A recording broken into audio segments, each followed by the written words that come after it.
দেখো আজান দিচ্ছে, বলতেছে হাইয়া আলাস সালাহ, হাইয়া আলাল ফালাহ। জানো এটা কি কি বলতেছে? হাইয়া মানে জীবিত হও, আলা মানে উপরে, সালাত মানে সংযোগ যোগাযোগ প্রচেষ্টার উপরে জীবিত হও। সালাত কইরা তুমি আল্লাহর মধ্যে জীবিত হইয়া থাকো, আল্লাহর মহানূরের মাঝে জীবিত হইয়া থাকো। বালাহিয়া, ওই যে আল্লাহ কইছে যারা আমার রাস্তায় কতল হয়েছে তারা মারা যায় না, তাদেরকে মৃত বইল না, গুনাহ লেখুম। দেখছো আমরা কি সালাতের মধ্যে জীবিত হইতে পার? স্কুল কলেজ ইউনিভার্সিটির অনেকেই প্রতিষ্ঠা করেছেন, মসজিদও তৈরি করেছেন, মাদ্রাসাও করেছেন, কিন্তু কেউ হেরা পর্বতের শিক্ষা, আসহাবে কাহাফের শিক্ষা, তুর পাহাড়ের শিক্ষা, এই যে শিক্ষার স্থান এইটা কেউ ধরে রাখে নাই। বাবা জাহাঙ্গীর ধরে রাখছে। কারণ হেরা পর্বতে মহানবী মুরাকাবা করেছেন 15 বছর 1 মাস 19 দিন। হেরা পর্বতেই আল্লাহর কোরআন নাজিল হয়েছে। হেরা পর্বতেই মহানবীর সামনে রুহুল আমিন, আল্লাহ রব্বুল আলামিন রুহুল আমিন রূপ ধরে আগমন করেছেন কোরআনের সর্বপ্রথম বাণী নিয়ে। আল্লাহ রব্বুল আলামিনের দিদার মহানবী সর্বপ্রথম হেরা পর্বতেই পান, দেখেন। এবং এটা সেকেন্ড ক্লাস কথা বললাম, ফার্স্ট ক্লাস হজম হইব না তোমাকে। হ্যাঁ, তো কাজেই এই যে হেরা পর্বতের শিক্ষা কোরআন নাজিল হয় যেখানে, 15 বছর 1 মাস 19 দিন মহানবী সময়ে অসময়ে মোরাকাবা মুশাহেদা করলেন। এই শিক্ষাটা কি আমাদের মুসলমানদের জন্য ধরে রাখা উচিত ছিল না? ছিল কি ছিল না? কেন মুসলমান ধরে রাখলো না? আল্লাহর ঘর কাবা শরীফ, আমাদের মুসলমানদের কেবলা কাবা ঘর, কিন্তু আল্লাহর ঘরে আল্লাহর হাবিব মুরাকাবা করতে দিলেন না। আল্লাহর ঘরে আল্লাহর বাণী আল কোরআনের একটা আয়াত নাজিল হয় নাই, কাবা শরীফে একটা আয়াতও নাজিল হয় নাই। কাবা ঘরে রুহুল আমিনের আগমন হয় নাই, হইছে হেরা পর্বতে। তাই বাবা জাহাঙ্গীর বলছে কাবায় শরীয়ত হেরা গুহায় মারেফত, কাবায় শরীয়ত হেরা গুহায় মারেফত। কাবার এবাদত জামাত বন্দি, হেরা গুহার এবাদত একা নির্জনে নিবৃত্তি। একা এবাদত করা বড় কষ্ট, জামাত বন্দি আবাদত খুব আরাম লাগে। কারণ মানুষ পৃথিবীতে সবচেয়ে যে জিনিসটা ভয় পায় সেটা হলো নীরবতা। নীরবতা, একা থাকতে ভয় পায়। এর লেগা মানুষ মরণ রে ভয় পায়। কারণ বাইসা থাকলে বউ পোলাপান পয়, পরিবার বন্ধু বান্ধব লইয়া থাকে। মইরা গেলে তো বিছরার মধ্যেই যে ফালায় থুই আইব, কেউই নাই। এর লেগা গজল লেখে খালি। হ্যাঁ, বুঝছেন? তো কাজেই মানুষ একা থাকতে ভয় পায়। বিজ্ঞান সে মানুষকে চঞ্চল, অস্থির এবং ব্যস্ত থাকার আধুনিক যন্ত্রপাতি তৈরি করে দিছে, কিন্তু নীরব থাকার কোনো কিছু আজ পর্যন্ত বিজ্ঞান তৈরি করতে পারে নাই। স্থির থাকা, আপনি মোবাইল সারাক্ষণ ব্যস্ত, মোবাইল দিছে বিজ্ঞান। আল্লাহ কইছে স্থির হও, আর বিজ্ঞানী মোবাইল বানায় দিছে, অস্থির করে দিছে। কম্পিউটার বানাইছে ব্যস্ত থাকার জন্য, টিভি বানাইছে ব্যস্ত থাকার জন্য, সব কিছু ব্যস্ত থাকার লেগা। কিন্তু এমন কোনো যন্ত্র আজ পর্যন্ত বিজ্ঞান আবিষ্কার করতে পারে নাই যেই যন্ত্রের দ্বারা মানুষ নীরব হইতে পারে। যে বাড়িটা একদম নীরব, কোনো কোলাহল নাই, ওইটা রেখে ভূতের বাড়ি। ভূতে বলে নীরব থাকে, নীরবে থাকে। এইটা হইলো ওই যে ইংরেজি মুভি, হিন্দি ফিল্ম, এগুলার মধ্যে বানাইছে। ভূত কোনোদিন নির্জনে থাকে না, নির্জনে থাকে আল্লাহর ওলিরা। ভূতেই ব্যস্ত থাকে, ভূতের কামই ব্যস্ত থাকা। এর জন্য আল্লাহ কোরআনে বলছে তুমি জাহান্নামীর সঙ্গী হইও না, কারণ জাহান্নামী একা থাকতে পছন্দ করে না, অন্যকে জড়াইয়া ধরতে পছন্দ করে। এলে জাহান্নামীর থেকে 50 হাত ফাঁকে থাকবার কইছে আল্লাহ। কি রে, নলে থাপাতা ধরে লইছো ভাই, আহেন তো যাই। জাহান্নামী তো, এর জন্য দেখবেন জাহান্নামের এক কড়াইয়ের মধ্যে হাজার হাজার মানুষরে গিয়ে বাঁচবো, তেলে বাঁচবো, মৌলবীরা কয়, আমি ওয়াজে শুনি আর কি। কিন্তু জান্নাতে 6666 তালায় একজন জান্নাতি থাকবো। দেখছেন কারবার? এক কড়াইয়ের মধ্যে শত শত লোক বাঁচবো, পাকোড়া বানাইবো। হ্যাঁ, জাহান্নামের এক রুমের ভিতরে দুনিয়ার মানুষ ঢুকাই থাকবো। আর মৌলানা সাহেবরা ওয়াজ করেন, আমরাও দেখি কিতাবে পাই যে যিনি কোরআনে ৬৬৬৬ আয়াত মুখস্থ করেছেন আল্লাহ রাব্বুল আলামিন তার জন্য জান্নাতে ৬৬৬৬ তালা একটা বিল্ডিং করে দিব। শুনছস, একা থাকবি ৬৬৬৬ তালায়, ওই সে নিকাম এটা আবার পানির উপরে থাকবে। বিশাল ব্যাপার না? ডরাবি না কি করবি? আবার এরা কয় যখনই আপনি সুবহানাল্লাহ একবার পড়বেন আল্লাহ আপনার জন্য একটা খেজুর গাছ বুনা দিব জান্নাতে। ফেরেশতারা বুনবার কি খেজুর গাছ? আবার কেউ কেউ একটি গাছ রোপণ করা হবে জান্নাতে। ওখানে আমার ফুবু দিন রাত ২৪ ঘন্টা তসবিহ লইয়া খালি সুবহানাল্লাহ সুবহানাল্লাহ সুবহানাল্লাহ। ওখানেও যদি জান দেখবে যে হ্যাঁ সুবহানাল্লাহ সুবহানাল্লাহ করবার লইছে, তা আমি কই ফুবু তুমি যে হারে জান্নাতে গাছ বুনবার লইছ পুরা জঙ্গল হয়ে যাইতেছে তোমার জান্নাত, তুমি দেন থাকবা না ডরে ছুটে। এই যে কথাবার্তা এগুলা কি? মানে এই সমস্ত কথা ইসলাম মানুষকে কখনো অনুপ্রাণিত করে না, মানুষকে বিব্রত করে। সুবহান ভাসমান আল্লাহ, আল্লাহ ভাসমান। এই আল্লাহ কোথায় ভাসমান তোমাকে জানতে হবে, তোমাকে দেখতে হবে, তোমাকে বুঝতে হবে। আল্লাহ কোন স্থানে ভাসমান, কোন জায়গায় ভাসমান? আল্লাহ কি সর্বস্থানে ভাসমান? আল্লাহ কি সর্বখানে ভাসমান? এইটা জানার জন্য তোমাকে হেরা পর্বতে যেতে হবে। আল্লাহর হাবিব দেখাই দিছে, আসো হেরা পর্বতে। যদি হেরা পর্বতে নির্জনে মুরাকাবা মুশাহেদা করো, রুহুল আমিনের দেখা পাইবা, তোমার মধ্যে কোরআন প্রকাশ হবে, তুমি কোরআনের দেখা পাইবা, তোমার মধ্যে জিন্দা কোরআনের পরিচয় মিলবে। হেরা পর্বতে আসো। আর আল্লাহর হাবিব বললে আবার দেখাই দিছে, যদি জমাতবন্দি হইতে চাও, সমাজের লোকের সাথে থাকতে চাও, আসো কাবায় আসো।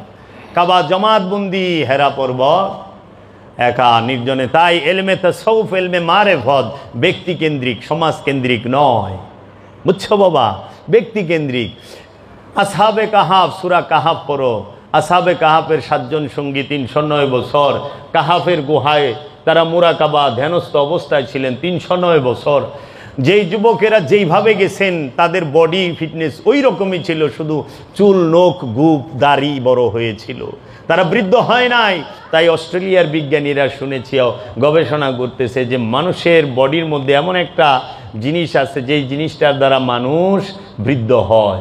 সেইটার প্রতিষেধক যদি বিজ্ঞান আবিষ্কার করতে পারে তাহলে মানুষ সহজে বুড়া হইব না। কারণ ওই যে আসহাবে কাহাফের 7 জন সঙ্গী তারা বৃদ্ধ হয় নাই। ৩০৯ বছর ঘুমায় থাকলেও মাটিতে তাদের কি স্পর্শ করতে পারলো না, খাইতে পারলো না, পাইল? ৩০৯ বছর মাটির মধ্যে শুয়ে রইল, ঘুমায় রইল, কি ব্যাপার? ৩০৯ বছর যদি মাটিতেই তো খায় আলাদা ধরনের কথা।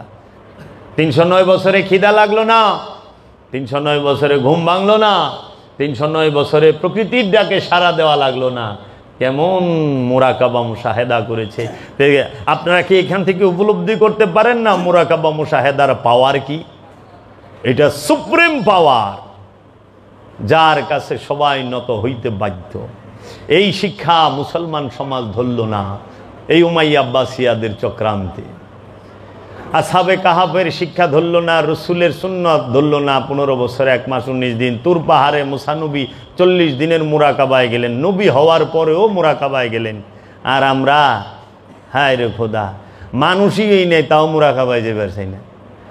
আবার মুসা নবী আব্দুহুর সন্ধানে, আব্দুহুর রেখে দেখার জন্য শত শত মাইল, মাইলের পরে মাইল হাঁটছে। ওইটা নির্দিষ্ট নাই কত মাইল হাঁটছে, কিন্তু মুসা নবী কিন্তু সঙ্গী নিয়া আল্লাহর আব্দুহুকে দেখার জন্য 2 সমুদ্রের মিলন স্থল পর্যন্ত কষ্ট করে হেঁটে গিয়েছে ভাজা মাছ নিয়া। তাহলে আমরা কি সেই কষ্ট? নবী হয়ে আব্দুহুরে দেখার এত আগ্রহ, আর আমরা মানুষ হয়ে আব্দুহুরে দেখার মোটেও আগ্রহ নাই। কি কইবেন? আল্লাহর আব্দিহি যিনি খিজির, তিনি মুহাম্মদ সাল্লাল্লাহু আলাইহি ওয়াসাল্লাম।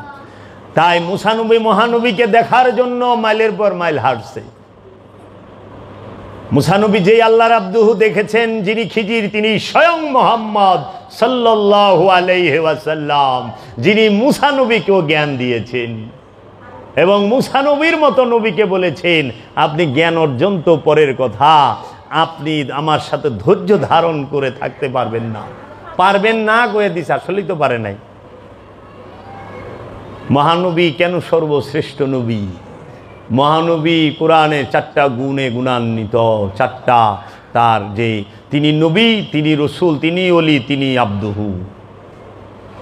সবাই ইব্রাহিম আলাইহিস সালাতু ওয়াস সালাম তিনি নবী, রসুল এবং আব্দিহি, কিন্তু সে বেলায়েতের না, ওলি না। কিন্তু রসুল, বেলায়েত, নবুয়াত, রেসালাত, আবদিয়াত, এই চারোটার মালিক। এর জন্য রসুল সাল্লাল্লাহু আলাইহি ওয়াসাল্লাম এবং তার আহলে বায়তের থেকে নিতে হবে। সেই শিক্ষা দেবার জন্য বাবা জাহাঙ্গীর নরসিংদীর শিবপুর থানার জয়নগর ইউনিয়নের নৌকাঘাটা গ্রামে একটি মোরাকাবা মুশাহেদার স্কুল করেছেন। সেইখানে সাধকেরা সাধনা করেন। এইখান থেকেই তারা ধ্যান সাধনার শিক্ষাটা নেন। বাবা জাহাঙ্গীর তার জীবনে অনেক যে মানবের কল্যাণে কাজকর্ম করেছেন। আর বাবা জাহাঙ্গীর তো সারা জীবন মানুষের শুধু খাওয়াইছে। পৃথিবীর মধ্যে সবচেয়ে বড় পণ্যের কাজ হলো মানুষকে সেবা দেওয়া, মানে খাবার দেওয়া। হ্যাঁ, খানা খাও, এটা উর্দু ভাষা। উর্দুতে কয় আসেন খানা খান, খানা লাগাও। হ্যাঁ, হিন্দিরা, ইন্ডিয়ানরাও কয় খানা খায়গা, আ যা বেটা খানা খালে। আমরা তো উর্দু কইতে খুব পছন্দ করতে, বাংলা পছন্দই না। বাংলা কইলে আমাকে হিন্দু কয়, বাংলায় কয় সেবা গ্রহণ করেন, সেবা নিন। উর্দুতে খানা, বাংলায় সেবা। এই জন্য লালন সাইজির এখানে গেলে বলে যে সেবা নেও। আবার লোকনাথ ব্রহ্মচারী এখানে বলে ভোগ, বাল্য ভোগ। হ্যাঁ, এরকম ভোগ। বাংলাটা আমরা পছন্দ করি না, এর কারণ কি আমার জানা নাই। জানা আছে কমুনা কইলে আবার ঝামেলা আছে। হ্যাঁ, বাংলা ভাষাটাকে আমরা ভালোবাসতে পারলাম না, পছন্দ করতে পারলাম না, কিন্তু আমরা বাঙালি বলি। আর কি তাগো দেশপ্রেম, ভাষার প্রতি তো প্রেম নাই। জয়গুরু বলে কয় হিন্দু নি, এর জন্য তোমরা আরবিতে কইবা ফাতা আল শেখ। কি কইবা? বড় বড় শেখ যখন দেখবা বলে ফাতা আল শেখ। ফাতা মানে জয়, আল মানে একমাত্র, শেখ মানে পীর, গুরু, উস্তাদ। ফাতা আল শেখ। হ্যাঁ, তাইলে ঠিক আছে। আরবি করলে সোয়াব তো, বাংলা করলে সোয়াব নাই। বুঝছা? পানি খাইবা কিন্তু জল খাইবা না, কারণ জল বাংলা ভাষা, পানি উর্দু। আমাদেরকে উর্দু দিয়া বুঝাই করে থুইয়া দিছে। আমরা বাঙালি, বাংলা কইলেই ঝামেলা। তো বাবা জাহাঙ্গীর আমাদেরকে এই জাতপাতের গন্ধ থেকে, বাবা জাহাঙ্গীর স্পষ্ট বলেছেন যিনি আল্লাহর ওলি তার কোনো জাত থাকে না, যিনি জাতের তিনি ওলি না। ওলি যে সে সার্বজনীন, ওলি রাজনীতি করে না, কামেল ওলি। সেই রাজনীতি নিজের সাথেও হয়, নিজের পরিবারের সাথেও হয়, নিজের গ্রামের সাথে, আত্মীয় স্বজনের সাথেও হয়। আবার আমাদের দেশ রাষ্ট্র চালানোর জন্য যে রাজনীতিবিদরা রাজনীতি করে সেটাও হয়। এর জন্য বলছে বাবা জাহাঙ্গীর ফকিরের জন্য রাজনীতি হারাম। এই বলে নাই যে ফকির আওয়ামী লীগ বিএনপি করবো এটা হারাম না, ফকিরের লেগে রাজনীতি হারাম। অনেক সময় ফকির ভিতরেও তো দেখি রাজনীতি, মুরিদরে মাইনাস করব, হ্যাঁ, আবার কারে প্লাস করব, এরকম রাজনীতি করে।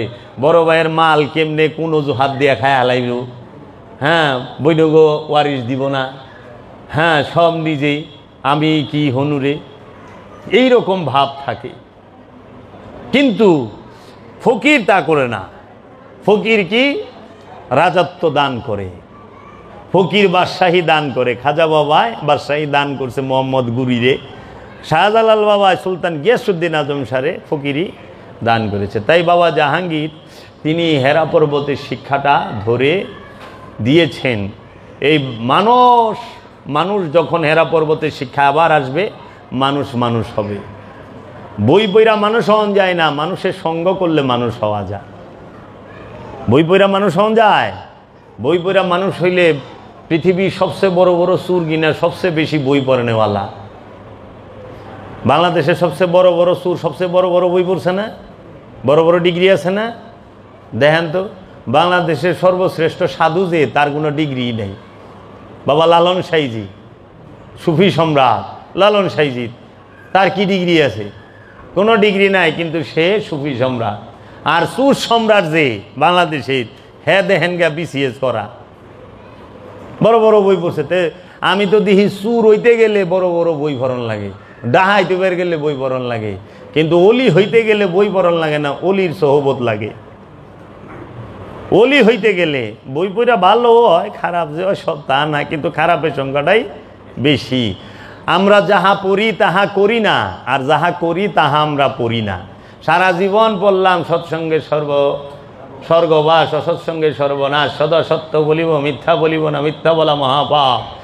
লেখাপড়া করে যে গাড়ি ঘোড়ায় সরে সে, লেখাপড়া করে যে চুরি চামারি করে সে, এইরকম এগো এখনকার পোলাবান রেহি গেলাম বাপটা কোন কায়দায়। তাই আমার একজন গুরু ভাই ছিলেন আবাদত হোসেন, বলছে চোর হইতে গেলে শিক্ষিত হইতে হয়, মূর্খ চুরি করা হয় না। মূর্খ চুরি করবো বলে বদনা, লুটা, ছাগল, আর সমুদ্র চুরি করবো বলে শিক্ষিত। আর এমনভাবে চুরি করতে হইব যে এই সমুদ্রটা আমার মনে কইরা। তুমি যদি মনে করো এই জিনিসটা তোমার না, তাহলে তুমি এটা চুরি করলে ধরা খাইবা। এমন ভাবলে থাকতে হবে যে এইটা আমারই, মাইকটা উঠাই লয়ে যাও গা, আমার ভাই কই না, এটা আমার লয়ে যেতেছি। এই যে চোর, আপনি দেখেন পৃথিবীতে যত নবী রসুল অলিয়া উলিয়া কেরাম আছে, কয়জনের বড় বড় ডিগ্রি আছে? আছে নাই, কিন্তু তারা মহাপুরুষ, তাদের কাছে গেলে মানুষ হইছে। আর আজকে দেখেন আমরা যাহা পড়ি তাহা করি না, আর যাহা করি তাহা পড়ে না। আজ পর্যন্ত চুর হওয়ার কোনো বই কেউ পড়ছে? কেমনে কোন জিনিসটা চুরি করে দিতে হইব, কোন জিনিসটা মাইরা দিতে হইব, physics, chemistry, biology, science, arts, commerce আছেই। যারা পরে ভ্যারাইটি পড়েই না, কিন্তু কেমনে জানি চুর হয়ে যায়।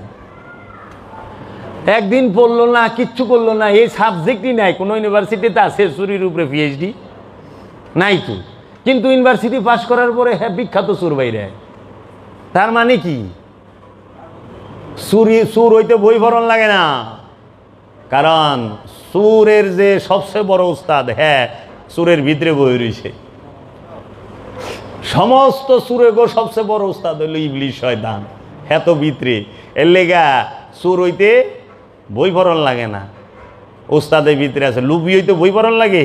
সারা জীবন পড়ছি লুপ করুম না, কোরআন পড়ছি লুপ করুম না, হাদিসে পড়ছি লুপ করুম না, স্কুলে পড়ছি লুপ করুম না, কলেজে পড়ছি লুপ করুম না, ভার্সিটিতে পড়ছি লুপ করুম না, মাদ্রাসায় পড়ছি লুপ করুম না, আমরা যাই আলা হাজারে পড়াইছি লুপ করুম না, আমরা যাই মদিনা ইউনিভার্সিটিতে পড়াইছি লুপ করুম না। তারপরে আমরা দেশে আয়া লুপ করি ক্ষমতার।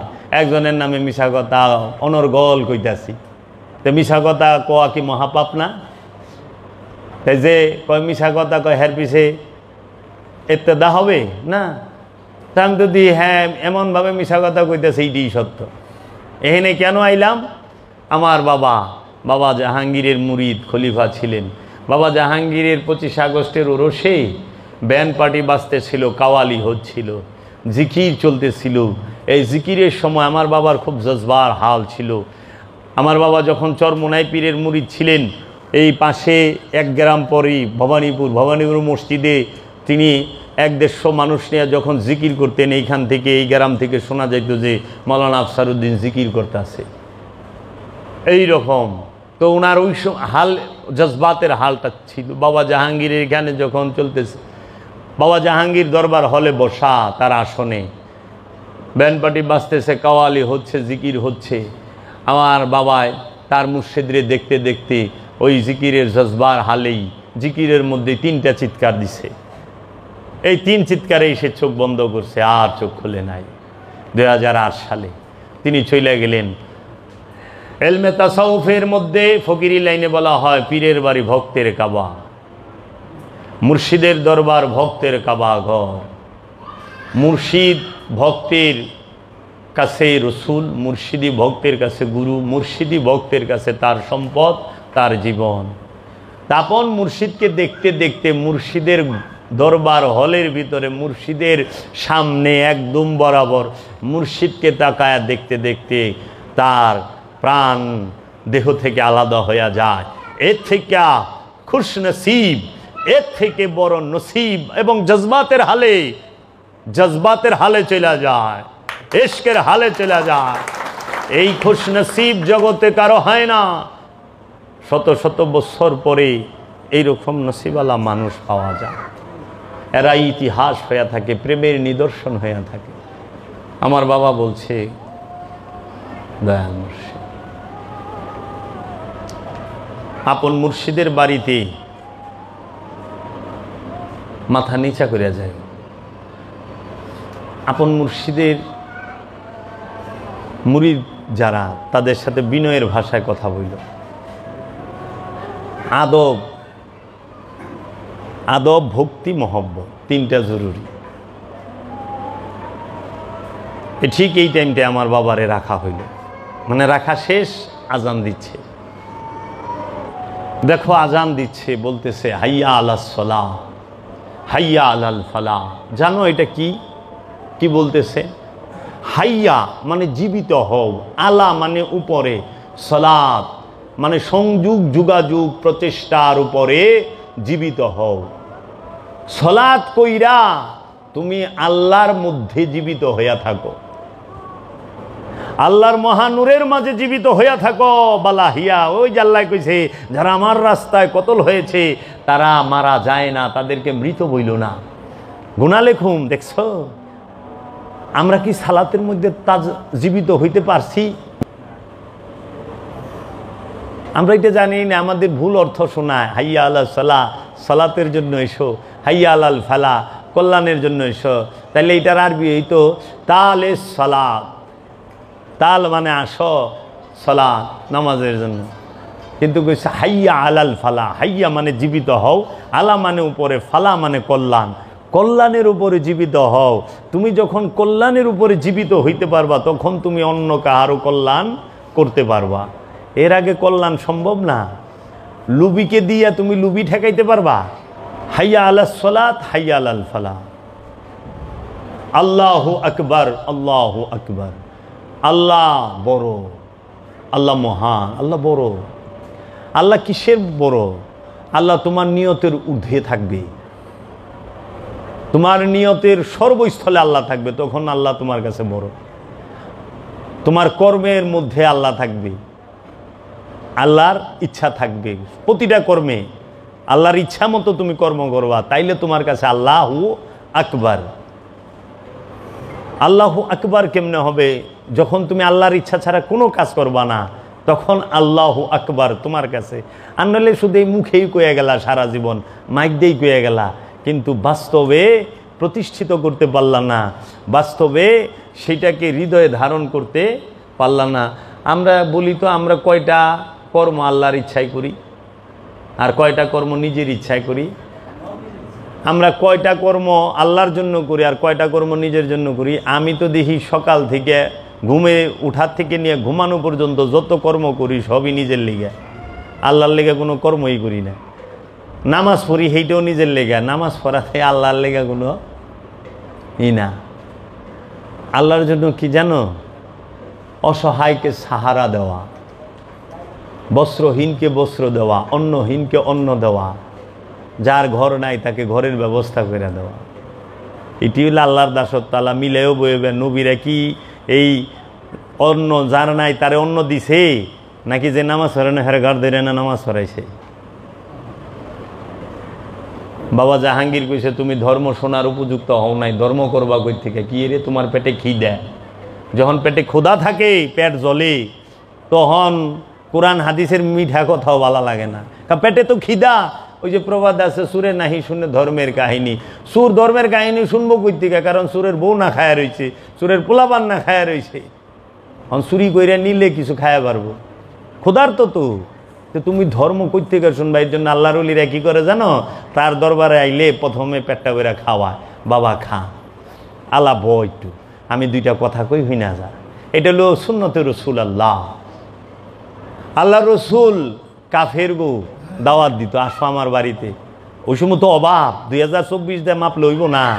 ওই সময় একবেলা খাওয়ান দিয়ে 2 দিন বহার এখন যেত, এরকম সিস্টেম ছিল। অভাবের দিন তো ওটের ঝোল করছে আর খবুজ খাওয়ায়া কইতো আমি কটা কথা কমু তোমরা হইনো, খায় আর জায়গা, খায় আর জায়গা। একদিন মাওলা আলী কইছে এই তোকে দাওয়াত দিয়ে খাওয়াইছে কি যাইবেন লেগা ব দয়ালে কটা কথা কব, শুনে যা। পরে কাফেররা শুনে, তারপরে থেকে বিরোধিতা শুরু করে। কারণ ওই সময় আরবের মানুষ বহু ইলার পূজা করত, অনেক মূর্তি পূজা করত। সেই মূর্তি পাথরের না, লোভের পূজা করত, অহংকারের পূজা করত, ক্ষমতার পূজা করত, হিংসার পূজা করত, কামনা বাসনার পূজা করত, কামের পূজা করত, যৌনতার এগুলো পূজা করত। তখন বলছে তোমরা এত ইলার পূজা করো না, এক আল্লাহর পূজা করো, এক আল্লাহর পূজা করো। কারণ এই বহু ইলার পূজা করলে তোমরা ধ্বংস হইবা। অনে আমাগো মৌলবী সাহেবরা এই এলমে তাসাউফরে ঢাকনের লেগে উমাই আব্বাসিয়ারা তারা বলে পাথরের মূর্তির পূজা করত, কত পাথরের মূর্তি ছিল। পাথরের মূর্তির কি পূজা করব? পাথরের মূর্তির পূজা আজ পর্যন্ত কেউ করছে? হিন্দুরা কি পাথরের মূর্তি পূজা করে? কখনো না, এরা নিজের ইচ্ছার পূজা করে। পাথরের মূর্তি কি কেউ পূজা করাইতে পারে?